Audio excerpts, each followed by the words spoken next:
नमस्कार साथियों, देखिए आज का वीडियो बहुत ही महत्वपूर्ण है। आज के वीडियो में हम देखेंगे कक्षा 5 व 8 की जो वार्षिक परीक्षा सत्र 23-24 की प्रावधिक अंक सूची की प्रविष्टियों में संशोधन की प्रक्रिया के लिए यहाँ पर जो निर्देश जारी हुए हैं उसके बारे में हम देखेंगे।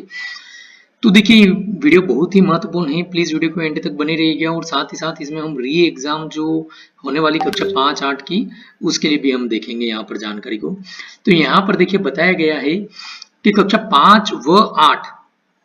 वार्षिक परीक्षा सत्र 23-24 के परीक्षा परिणाम की घोषणा उपरांत प्राप्त प्रावधिक प्रगति पत्रक,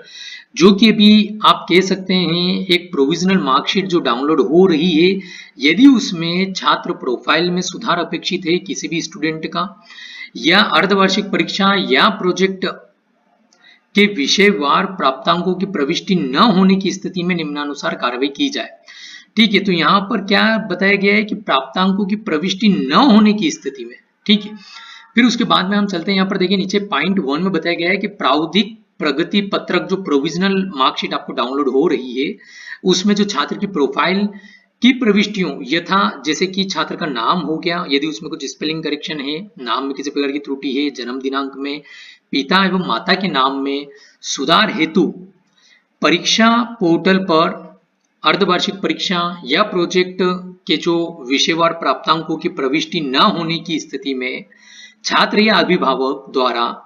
अभिभावक द्वारा 10 मई 2024 तक शाला प्रमुख के समक्ष आवेदन प्रस्तुत किया जाए। तो देखिए बहुत ही महत्वपूर्ण है, यहाँ पर 10 मई तक की समय सीमा बताई गई है, इसलिए आप 10 मई के पूर्व यह कार्य जरूर कर ले। यदि आपकी जो प्रोविजनल मार्कशीट जो सत्र 23-24 की कक्षा 5 या कक्षा 8 की जो डाउनलोड हो रही है उसमें इनमें जो बताई गई जानकारी, इसमें यदि किसी प्रकार का जो है त्रुटि है, सुधार है, या अर्धवार्षिक परीक्षा के जो परीक्षा के और प्रोजेक्ट के जो विषयवार प्राप्तांकों की प्रविष्टि नहीं है, तो आप जो है 10 मई तक आवेदन संबंधित जो भी आपकी शाला है उसके शाला प्रमुख को आवेदन प्रस्तुत कर सकते हैं। शाला प्रमुख द्वारा छात्र प्रोफाइल संबंधी त्रुटियों के संबंध में यहाँ पर देखिए बड़ा स्पष्ट बताया गया है कि स्कॉलर पंजी में दर्ज जानकारी एवं छात्र द्वारा प्रस्तुत वैधानिक दस्तावेजों से, ये दोनों प्रकार की जानकारी यहाँ पर बताई गई है, से सावधानी पूर्वक मिलान उपरांत त्रुटि की पुष्टि होने पर यदि लगता है कि जो डॉक्यूमेंट प्रस्तुत किए या स्कॉलर में जो जानकारी है और जो प्रोविजनल मार्कशीट में जो जानकारी आ रही है इसमें अंतर है और प्रोविजनल मार्कशीट में जो है त्रुटि पाई जाती है, तो पुष्टि उसकी होती है, तो पुष्टि होने पर आवेदन प्राप्ति से 3 दिवस में सत्यापित आवेदन संबंधित बीआरसीसी को अग्रेषित किए जाए। तो यहाँ पर भी देखिए शाला के लिए भी समय सीमा बताई गई है, 3 दिवस में उनको ये कार्य कर लेना है। छात्र प्रोफाइल अंतर्गत माध्यम, ये बहुत ही महत्वपूर्ण है, यहाँ पर जो इसको हाईलाइट भी किया गया है कि छात्र प्रोफाइल अंतर्गत माध्यम विषय एवं CWSN संबंधी प्रविष्टियों में संशोधन नहीं किया जाएगा। ठीक है, तो इस चीज का भी बड़ा जो है ध्यान रखना है कि छात्र प्रोफाइल अंतर्गत माध्यम जो उनका हिंदी मीडियम हो या इंग्लिश मीडियम हो वो विषय एवं CWSN संबंधी प्रविष्टियों में सुधार नहीं किया जाएगा। इसी प्रकार से देखिए यहाँ पर परीक्षा पोर्टल पर अर्धवार्षिक परीक्षा एवं प्रोजेक्ट के अंकों की प्रविष्टि नहीं होने की स्थिति में शाला के अभिलेख जो परीक्षा फल पत्रक से मिलान कर आवेदन प्राप्ति से 3 दिवस में सत्यापित आवेदन शाला प्रभारी द्वारा बीआरसीसी को अग्रेषित किए जाए। तो ये यहाँ पर बहुत ही महत्वपूर्ण जानकारी थी। तो यहाँ पर देखिए बिंदु 1, 2, 3 संबंधी प्रविष्टियों में संशोधन हेतु परीक्षा पोर्टल पर बीआरसीसी के लॉगिन पर सुविधा उपलब्ध कराई जा रही है। इस कार्य हेतु संबंधित बीआरसीसी नोडल अधिकारी रहेंगे और शाला प्रभारी द्वारा उपरोक्त अनुसार अग्रेषित किए गए आवेदनों के साथ संलग्न साक्ष्य का सावधानी पूर्वक मिलान कर पूर्ण संतुष्टि उपरांत प्रविष्टियों में सुधार हेतु संपूर्ण उत्तरदायित्व बीआरसीसी एवं कार्य को संपादित करने वाले कंप्यूटर ऑपरेटर का रहेगा। तो यहाँ पर जानकारी बताई गई है। इसी के साथ अब हम देख लेते हैं जो री एग्जाम के लिए जो निर्देश जारी हुए हैं। तो देखिए कक्षा 5 व 8 की पुनः परीक्षा 23-24 हेतु महत्वपूर्ण निर्देश एवं समय सीमा यहाँ पर जारी हो चुकी है। तो ये देखिए यहाँ पर जो कक्षा 5 वो 8 की पुनः परीक्षा 23-24 की जो है 3 जून से लेकर के 8 जून तक की अवधि में